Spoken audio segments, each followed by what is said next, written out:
बादशाह और मुल्क की शादी होते ही कहानी एक खतरनाक मोड़ ले लेती है। गुलाम मौके का फायदा उठाकर सुंदरी को अपने साथ लेकर वहां से फरार हो जाता है। जैसे ही ये खबर बादशाह तक पहुंचती है, वो गुस्से से आग बबूला हो जाता है और फौरन अपने आदमियों को लेकर सुंदरी की तलाश में निकल पड़ता है। दूसरी तरफ गुलाम देर किए बगैर मौलवी साहब को बुला लेता है और जल्दी में सुंदरी के साथ निकाह कर लेता है। लेकिन इसी दौरान अचानक दरवाज़ा जोर से टूटता है और बादशाह अंदर दाखिल हो जाता है। ये देखकर गुलाम सुंदरी को लेकर एक कमरे में छुप जाता है, मगर बादशाह सब कुछ देख लेता है। वो सीधा उस कमरे में पहुंचता है, सुंदरी का हाथ पकड़ लेता है और अपने आदमियों को हुक्म देता है कि गुलाम को बुरी तरह मारा जाए। उसके आदमी गुलाम को बेरहमी से मारते हैं। फिर उसे रस्सियों से बांधकर एक कमरे में कैद कर दिया जाता है। इस हंगामे में सुंदरी बेहोश हो जाती है और उसके सर पर चोट लग जाती है। बादशाह फौरन उसे अपने साथ कराची ले जाता है। जब सुंदरी को होश आता है तो वो खुर्शीद को कॉल करके सच बताती है कि उसका गुलाम के साथ निकाह हो चुका है और उसे ज़बरदस्ती यहाँ लाया गया है। खुर्शीद फौरन एक चाल चलती है। वो बादशाह को कॉल करके कहती है कि साहिब जान का आखिरी वक्त करीब है।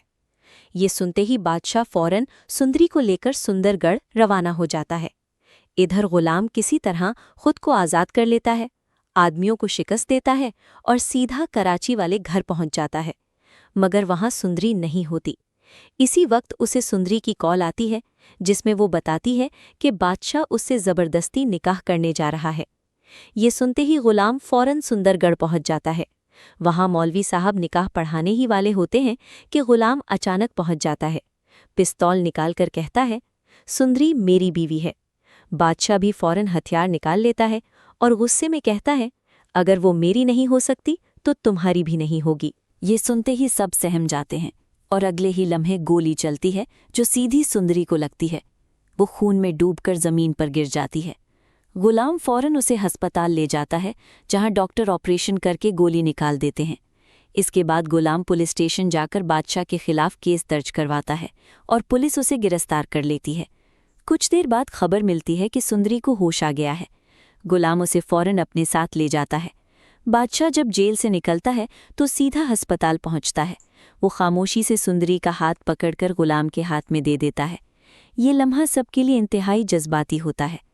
आखिरकार सुंदरी मुकम्मल तौर पर ठीक हो जाती है और गुलाम उसे अपने साथ ऑस्ट्रेलिया ले जाता है। दूसरी तरफ बादशाह भी मुर्गी के साथ अपनी बाकी जिंदगी गुजारने लगता है।